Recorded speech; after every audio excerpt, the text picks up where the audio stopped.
1 minute 2 মিনিটের মধ্যে এতগুলো টিকিট সেল হওয়া পসিবল না। এখানে হয়তো কোনো প্রবলেম হচ্ছে। টাইম টু টাইম একদম স্টেশনে আসে, টাইম টু টাইম ছাড়ে। 4.5 ঘন্টায় ঢাকা পৌঁছেছি। It's unbelievable. মানে ঘন্টার পর ঘন্টা ওয়েট করতাম স্টেশনে। এই গত ঈদে এটা ঘটে নাই। পুরোটাই একটা সিন্ডিকেটের মধ্যে যে ছিল সেটা কিন্তু অনেকটাই কমে গেছে।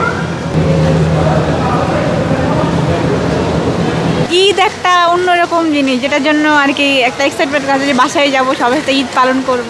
বাস থেকে আমার ট্রেনের জার্নিটা একটু বেশি কমফোর্টেবল লাগে। 8টার সময় আমরা জাস্ট মানে সার্ভারের ওপেন করি, বাট 8টার সময় দেখা যাচ্ছে সব টিকিট সেল হয়ে যায়। How is it possible?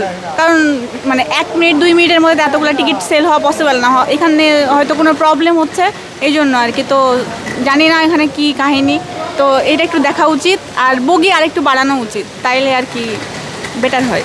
ঠিক সময় যাতায়াতটা হইতো না, মানে এখন টাইম টু টাইম একদম স্টেশনে আসে, টাইম টু টাইম ছাড়ে।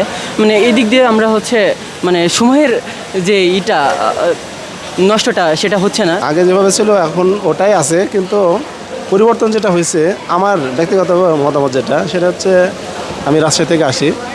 গত ঈদে আমি আনএক্সপেক্টেড, এটা মানে আনবিলিভেবল, উইদিন 4:30 মিনিট 4.5 ঘন্টায় ঢাকা পৌঁছেছি। It's unbelievable. এটা কোনো মানে বিগত সরকার আমলে একটা যেটা ছিল সেটা হচ্ছে যে টাইম সেশনটা, মেনটেনেন্সটা এটা ছিল না।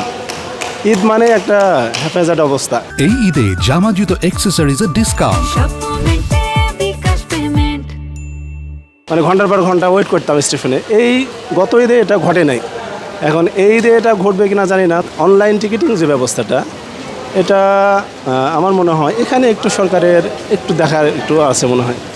কারণ সরকারের চেষ্টা করতেছে, তারপরেও আসলে আমরা পার্সোনালি যদি ভালো না হয় সরকার আসলে কী করবে? সরকার তো মানুষ, আমরাও যেমন মানুষ, সরকারও মানুষ। আমরা যদি ভালো হই তাহলে সরকার আসলে দেশটা এমনি ভালো হয়ে যায়। অবশ্যই পরিবর্তন দেখছি এবং খুবই ভালো লাগে, ট্রেনে জার্নি করতে ভালো লাগে। আর আমি তো বরাবর কুরবানির ঈদে তো বাসে জার্নি করা যায় না, রাস্তাঘাটে জ্যাম থাকে, এই জন্য ট্রেনের স্বাচ্ছন্দ্য মনে করি। ট্রেন জার্নিতে তো বরাবরই একটা অন্য রকমের আনন্দ কাজ করে আর কি, সব মিলে ভালো লাগে। কোনো ধরনের সমস্যার সম্মুখীন হচ্ছি না এখন অবধি। তোমার এই 10 মাসের মধ্যে তো অনেক কিছুই হয়েছে, হয়নি কেন? অনেক কিছুই হয়েছে। দেখুন আমরা এখন মানে স্বাধীনভাবে চলাফেরা করতে পারতেছি, স্বাধীনভাবে কথা বলতে পারতেছি। তারপরে জিনিসপত্রের দাম কম। দেখেন গত 15 বছরের মধ্যে আমরা এবার গত রোজাতে আমরা সর্বনিম্ন সব কিছুরই দাম কম ছিল। পণ্যদ্রব্য, নিত্য প্রয়োজনীয় যে দ্রব্যগুলো সব কিছুরই দাম কম ছিল। তাছাড়া বর্তমান দেখেন সংস্কার হয়নি কেন? অনেক কিছু হয়েছে। আপনার যে যাদের উপরে ধরেন অন্যায়ভাবে যে জেল জুলুম ছিল তাদেরকে ধরেন বের করছে, তারা বের হয়েছে। হ্যাঁ, তাছাড়াও বর্তমানে দেখেন নির্বাচনী যে প্রক্রিয়াটা সেটা চলতেছে, সংস্কার চলতেছে অলরেডি। হ্যাঁ, সেটা যদি পুরোভাবে হয় তাহলে আমরা গণতন্ত্র অধিকার পাবো, আপনার বিচার বিভাগের একটা স্বাধীনতা পাবো, এবং প্রশাসনিক যে একটা ছিল, মানে একটা দলীয়করণ ছিল, সেটা থেকে আমরা বের হতে পারবো।